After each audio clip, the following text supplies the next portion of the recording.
Как и обещано, сегодня мы раскроем одну из величайших тайн, которая была в истории советской и российской внешней разведки. До сих пор о человеке, о котором пойдет речь, было известно только то, что по понятным причинам осторожно сформулировали в своем фильме в прошлую субботу коллеги с телеканала «Культура». Смотрим. Имя этого нелегала вряд ли когда-нибудь станет известным. Полковник К. Так называют его в материалах Центра. Именно он сообщил в Москву об американском проекте «Звездных войн» СОИ. Мы, конечно, плотно работали с американцами. Это какие годы? Да все годы. Все годы. Вот. И имели в самом уязвимом месте, имели агентуру, которая поставляла такую информацию, что позволяло вот за неделю, за 10 дней до переговоров с американской делегацией, мы уже знали всю инструкцию, которую получала американская делегация для переговоров с Россией. Ну и вот теперь служба внешней разведки придала гласности имя полковника К. А нам разрешила побывать у него в семье. Впрочем, путь и к его дому, и к его истинной личности будет долгий.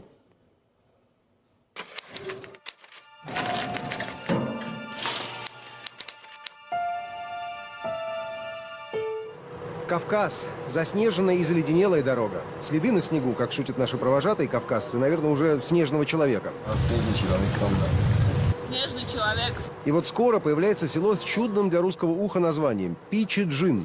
Там виднеется какая-то мужская фигура. При знакомстве выяснилось, что зовут его Борис. Он и его жена – единственные теперь жители села, но плохи те кавказцы, кто не помнит родословную даже своих давно уехавших соседей. Ведут на кладбище, показывают могилу отца нашего героя. Места это очень отдаленные, не просто Кавказ и не просто Осетия. Осетия южная. Его отца звали Асан Иосиф, мать Доска, его братья Шота и Казбек. И эта разлука таких, как наш герой со своими семьями, легла в основу знаменитого киноэпизода. Итак, он из Южной Осетии. А кто она? Знакомимся с ней. Я сначала внесу полный хаос в нашу беседу. Да? Вот полный. А это кто? Ну, в общем, черты лица где-то выдают. Итак, портрет я показал еще не мужа, а графа Льва Николаевича Толстого. А теперь вглядимся в ее черты. Действительно похожа. Так она из потомков, тех, кто после революции бежал от большевиков на юг, в Баку. Да так там и осел. А именно в Азербайджан приехал учиться в университет, на юрфак, и оттуда был зван тогда еще во внутреннюю службу КГБ, наш герой, будущая легенда советской нелегальной разведки, который, кстати, был на 9 лет старше той, кому он предложил стать своей женой. Глаза какого цвета у него были? Карий. Но сразу он мне не понравился. Я его заставляла ждать по 2 часа. А потом он меня так вообще, ну, как говорится, обаял своим отношением, что я, в конце концов, согласилась на 3-м курсе. Но так как она была из графьев, на брак с ней сотруднику КГБ потребовалось особое разрешение. Зато вскоре...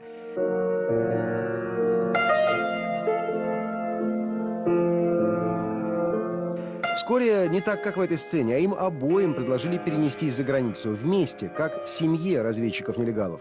Ну что ж, пора наконец назвать и его имя. Полковник, но никакой не К, а Владимир Иосифович Лохов. В будущем не только разведчик-нелегал в поле, но руководитель первого отдела всего управления нелегальной разведки. Дома у них до сих пор вот этот японский радиоприемник с теми частотами, по которым можно было принимать шифровки из центра. Но сначала их еще как советских граждан, но под другими фамилиями, отправили в ту восточную страну, чьих уроженцев им предстояло изображать. А потом это сыграло забавную шутку с родившейся там дочерью. Была история такая, я потеряла свидетельство о рождении, где написано, что я родилась в Москве. В то время я поступала в институт и собирала документы. И мне в ЗАГСе говорят, а вы родились в... Мы не случайно запикали название города и страны, где она родилась. До сих пор государственная тайна, под личиной уроженца какой точно страны полковник К. разведывал секреты, как говорили тогда, главного противника. Я посмотрел на фотографии семейного альбома. Там фотографии на фоне и пустынь, и пальм, и европейских городов. То есть я так понимаю, что вот под видом уроженца той страны работал он по всему миру. Да? Да.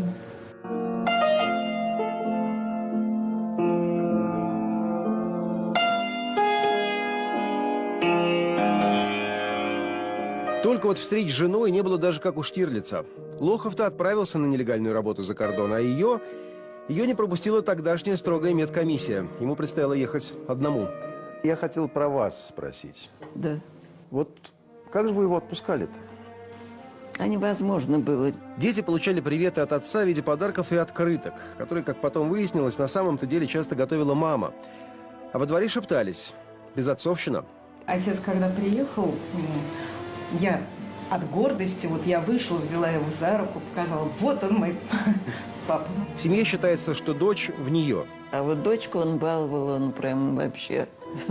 Но дочка действительно получилась такая мягенькая, хорошая. Она такая у меня. Говорят, что как раз в отца внешне куда более строгий сын Игорь. Но он о нем начинает рассказ с комедии.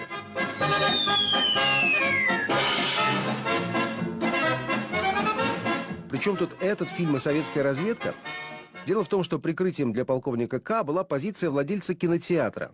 И он, на самом деле рисковый и юморной, стал перебивать хлеб у конкурентов тем, что в рамках удлиненной кинопрограммы стал показывать в том числе вот этот фильм. Основной фильм, он, например, был «Он Клеопатра».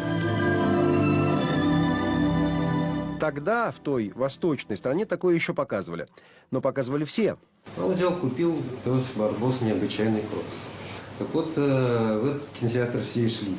То есть он советским фильмом привлек местную публику? Он потом эти деньги отправлял в том числе вот этой матери названной. Названной матери? А это кто? О, это удивительная история. Помните осетинский Пичиджин, где родился наш герой, и скромных обитателей этого села?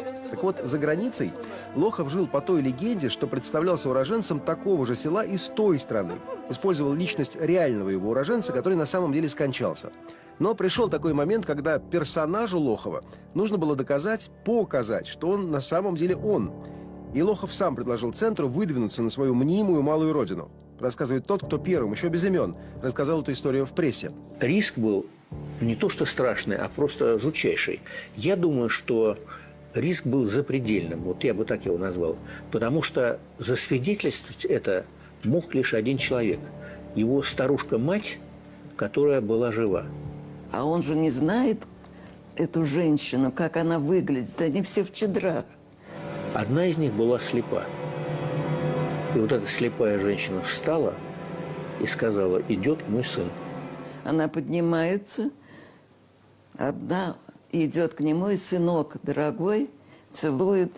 Вот я тебя столько ждала и так далее. И тогда сын припал к ногам матери. Не каждый это сможет, понимаете, так вот сыграть. Даже артист. Артист вышел на сцену, отыграл роль, вернулся в гримерку, Да. снял грим и стал самим собой. Да. А здесь-то ты должен жить 24 здесь часа в он, сутки, да. 365 дней в году. Я говорю: а вот это кощунством не попахивает, Юрий Иванович? Чуть-чуть. Он говорит: нет, это попахивает заботой. Понимаете? Потому что до конца дней маминых советская разведка переводила деньги от имени сына на счет мамы.